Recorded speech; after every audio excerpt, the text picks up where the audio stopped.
welcome everybody to the drawing room this afternoon. It's a lovely wet afternoon. Thank you all for coming. First of all, just to let you know, this conversation is not being recorded or filmed. And this is to Aleksandra's wishes. However, Pablo and Adam will be giving a short presentation which will be audio recorded. So just to let you know. And can I ask you first of all to turn all your mobile phones off as well? Or at least on silent. So this in conversation takes Aleksandra Mia's project here, the drawing room, as its starting point for a discussion with fellow artists Adam Dant and Pablo Bronstein. All three artists approach drawing in very different ways, yet each share an interest in the subject of architecture, spaces, places, and in particular, London's architecture. We commissioned Aleksandra to make a new work for the drawing room in London, and this is hers and our largest drawing project we've ever done. The project titled Drawing Room responds to the exploding energy of the fast-developing, changing London skyline and explores drawing as a collective activity. Taking over the galleries of production space for over 3 weeks, Mia and her team of 10 assistants created a live drawing installation using only Sharpie marker pens. Mia has used Sharpie pens to create large-scale drawings for many years. So to coincide with this exhibition, with this in conversation, we invited Pablo Bronstein and Adam Dant. So I'm going to first ask Adam to give a short presentation on his work, just to put things into context, and then followed by Pablo. But first I want to just introduce Adam, who was born in Cambridge, lives in London now, in Shoreditch. Adam uses drawing to create dense, highly detailed, elaborate drawings in the forms of maps, guides, and large-scale visual allegories that layer fictional histories with real city locations and events. Adam has worked in the Arts Council collection, the V&A, Museum of London, the Government Art Collection, and MoMA New York also. And corporate companies as such the collection at Deutsche Bank and UBS. So I will hand over to you. Okay, thanks for handing over to me. Mary mentioned that my studio is in Shoreditch in London, and it's become kind of significant to me that that I'm there because all my work from when I did a daily newspaper 15, 20 years ago, it's always been kind of based in London and based on Kurt Schwitter's idea that an artist should make work about what's on their doorstep. But I'm kind of fortunate to have the City of London on my doorstep, and that's kind of provided me with a wealth of history and architecture from which to draw the themes of my work, which I'd kind of broadly describe as taking recognisable public spaces, kind of arenas for societal engagement, and then superimposing recognisable stories, histories, myths, and tales on these spaces to create a juxtaposition that presents these spaces in a more bizarre fashion, I suppose. So just to describe the drawing that's on the screen at the moment, it comes from an exhibition. It's not London, by the way, but it comes from an exhibition I had in New York that was titled Virgin Atlantic, and it sought to superimpose ideologies from Europe of the 18th century and previous eras to that onto the architecture, the public architecture of New York. It's kind of, there's a literalism to lots of the drawings I make, so quite often I'll take a figure of speech, and it might be a small, insignificant figure of speech, and applied to monumental architecture, it gives just the nuances of language and monumentality that's akin to the lives of individuals in the city. Anyway, that was the overarching theme. So here we see the Chrysler building.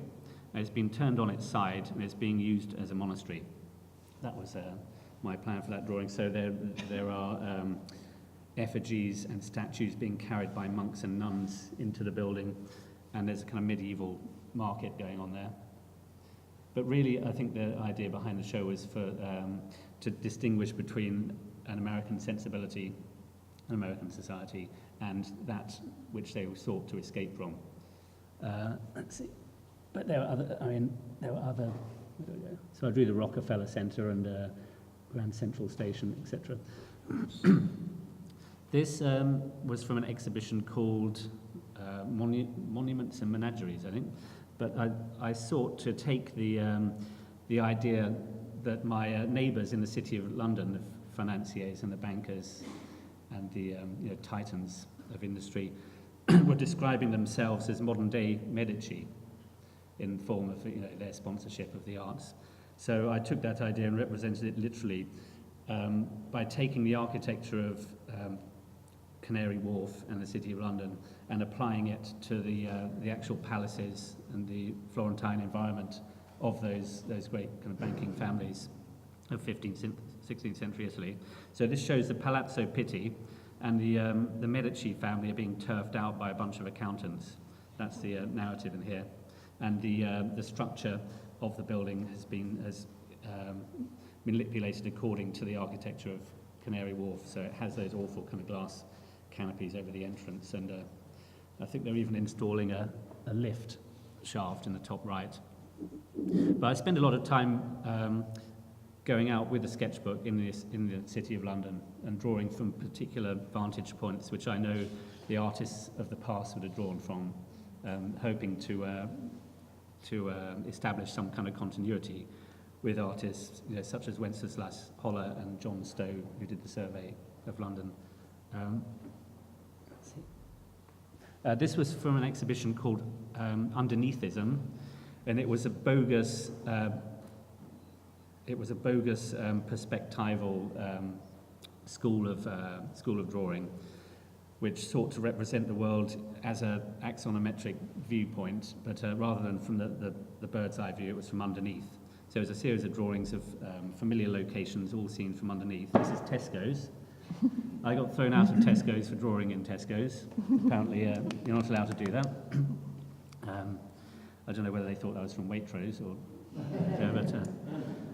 but I managed to get enough sketches to represent it as seen from underneath. So there were, let me go to the next slide.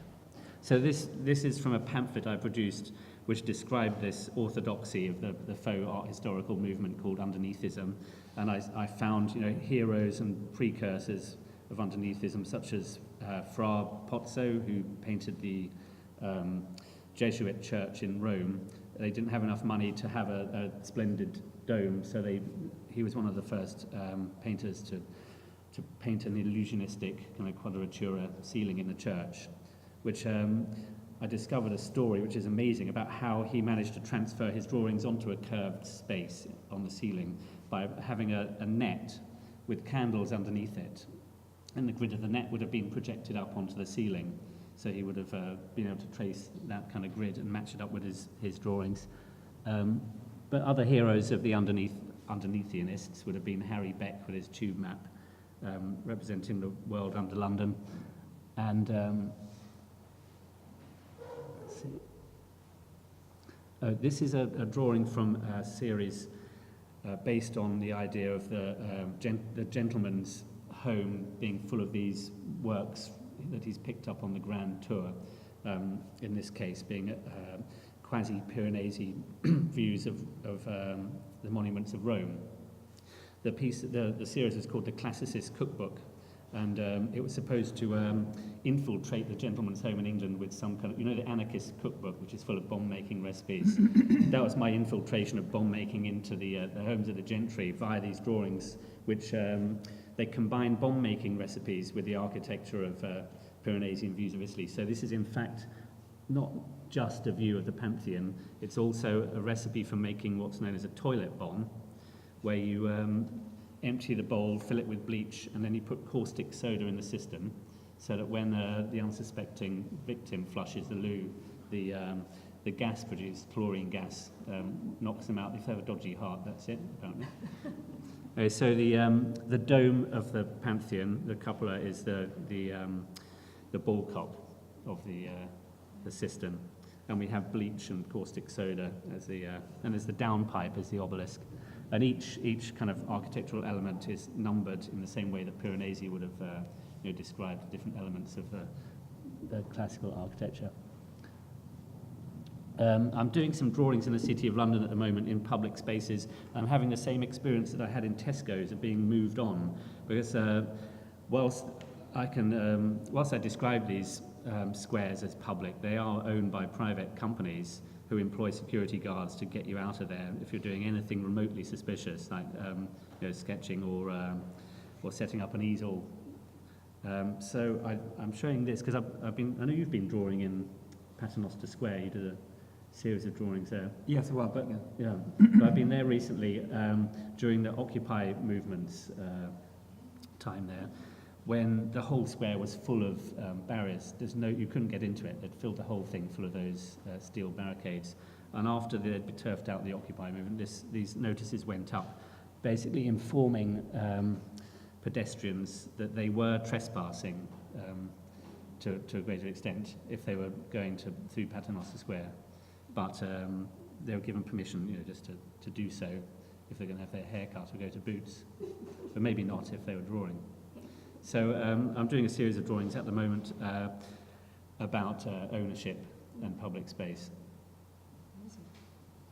Thank you very much.